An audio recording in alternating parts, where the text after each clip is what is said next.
shumë e vërtet pyetja jote. Aty ku sot është piramida, aty do ndërtoj parlamenti. Do ndërtoja parlamenti. Një. Tek vila e diktatorit ka një territori është i privatëve. Dhe unë do ja u ktheja privatëve ato. Kisha unë projektet e mia, nuk kisha asnjë dyshim në atë. Por dhe projekti për parlamentin u bë dhe ju mund të merrni kronikat tuaja të shihni. Do ndërtohej ndërtesa e re e parlamentit. Ka ngel letër për shkak të buxhetit të lartë që kishte? Jo, absolutisht nuk ngeli për buxhet të lartë, ngeli për disa arsye sepse edhe buxhetin e siguroja, isha i vendosur të siguroja ashtu, në qoftë se të kujtohet, u bë një takim në parlament dhe me Edi Ramën, i cili bëri avokatin një lloj sikur ta kishte shtëpinë e Tjatit. Ju kujtohet, po as ja mora për bazë, parlamenti do ndërtohej. Dhe parlamenti dhe u bë konkurs ndërkombëtar për ndërtesën e parlamentit. I keni të gjitha në kronikat e televizioneve. Zoti Berisha, do të vijojnë protestat në këtë formë që pam sot apo do të ketë forma të tjera? Opozita, genialiteti i opozitës është të organizoj protestat më të shumëllojta dhe me jehorin më të madhe të dyja. Por siç e pe, kjo ishte një protest e veçantë krejt, kur ndonjëherë Tirana, marshim 3 orësh nuk ka njohur, edhe ja pra e thash, ja ku janë të gatshëm të nisen së bashku me mua në Suve. Po, pse nuk niseni? jo, sepse gjërat kanë planifikim në tyre. Nuk nisem pa plan, kur të bëhet plani, nisem edhe bitisim. E bitisim. Keni qenë të mrekullueshëm. Nuk mund ta imagjinoni se çfarë ngrohtësie keni përcjell tek qytetarët shqiptarë sonte kudo që janë, tek të gjithë shqiptarët. Një përqafim për gjithë ju dhe një mirënjohje të pakufikshme. Mirupafshim.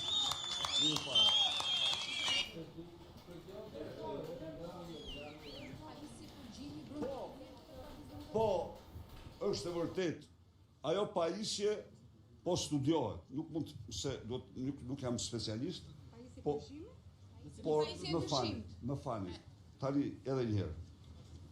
Punojësit kanë kapur një person i cili ka ardhur tu për të vendosur një pajisje.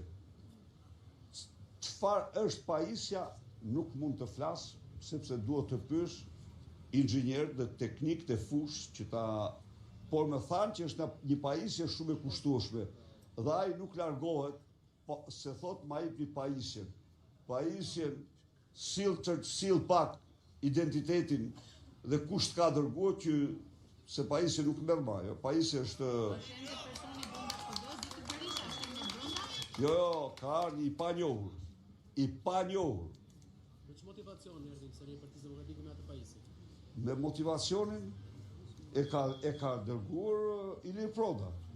Edhe Vlora jo po Hyseni, nuk e ka Hyseni, që ka, ajo ka Vlora Agasi.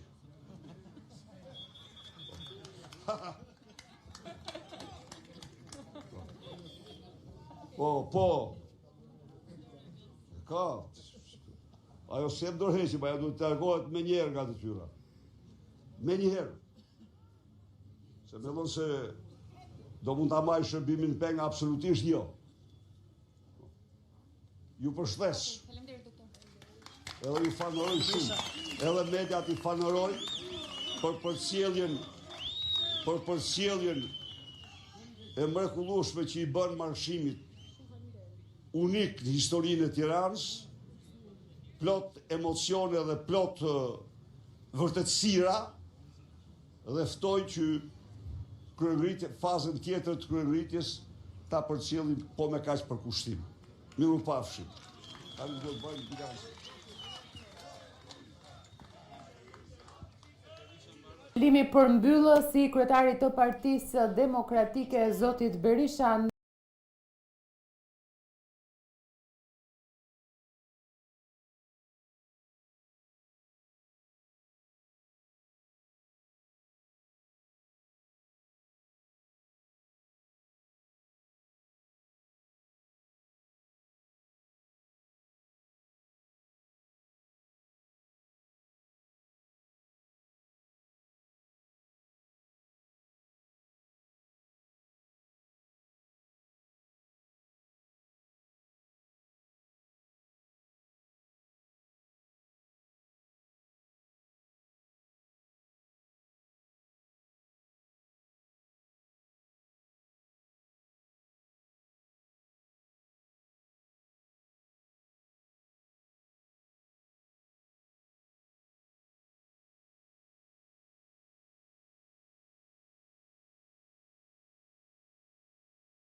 Edhe Noka, i cili pati edhe komunikimin e tij me forcat e policisë në çastet kur nuk po lihej të kaloheshin protestuesit, pra nuk po lejoheshin që të vijonin me marshimin e tyre, më pas u detyruan të kthehen në selinë e Partisë Demokratike.